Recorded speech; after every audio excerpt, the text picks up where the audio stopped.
నాకు మొత్తం 19 years experience ఉంది సార్. సార్. నేను అన్ని టాప్ కాలేజెస్లో వర్క్ చేశాను అనమాట. కాకపోతే టాప్ ర్యాంక్స్ కూడా ప్రొడ్యూస్ చేసాం. మేము ప్రొడ్యూస్ చేసిన క్లాసెస్లోనే కొంతమంది పిల్లలు అసలు ఏం ర్యాంకులు రాని పిల్లల్ని కూడా చూసామన్నమాట. అంటే ఈ 2 ఇయర్స్ అయిపోయేసరికి ఒక్కొక్కసారి మాకు వాళ్ళ పేర్లు కూడా తెలియవు, పిల్లల పేర్లు. అంటే మేము వెళ్తున్నాం, చెప్తున్నాం, వస్తున్నాం. ఏదన్నా పిల్లల్ని మోటివేట్ చేద్దాం అని అనుకునేసరికి ఒక 2-3 మంత్స్ కల్లా మళ్ళీ బ్యాచెస్ సెగ్రిగేట్ అయిపోతూ ఉంటారు.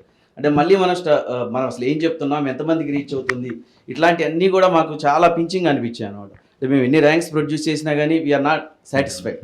కాబట్టి ఒక మోటోతోటి మేము ఒక గ్రూప్ ఆఫ్ పీపుల్ కలిసి అధ్యాపక్ జూనియర్ కాలేజ్ స్టార్ట్ చేసామండి. ఇక్కడ మా ఇంటెన్షన్ కూడా ఏంటంటే ఫస్ట్ అసలు పేరెంట్కి తెలియాలి, అంటే ఏం చదువుతున్నాడు, ఎన్ని మార్క్స్ రావాలి, ఎన్ని మార్క్స్ వస్తే క్వాలిఫై అవుతారు.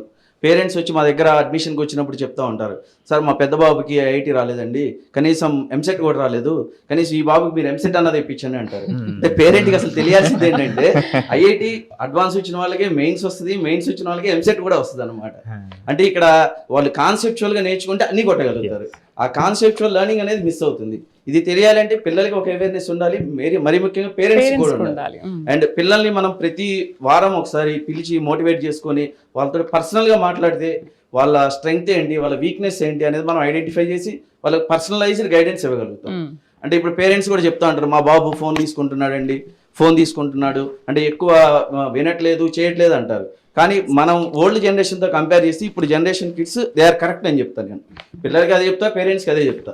అంటే ఇప్పుడు మేము 10 daysలో నేర్చుకున్న కాన్సెప్ట్ వాళ్ళు 1 week లేకపోతే 1-2 daysలో కూడా నేర్చుకోగలుగుతున్నారు. And they have lot of opportunities also. అంటే మనం దాన్ని రెస్పెక్ట్ చేస్తూ వాళ్ళని మనం ఎట్లా గైడ్ చేయాలి, వాళ్ళని రైట్ వేలో ఎట్లా తీసుకెళ్ళాలి అన్న ఒక కాన్సెప్ట్ తోటి అధ్యాపక్ జూనియర్ కాలేజ్ స్టార్ట్ చేస్తాం.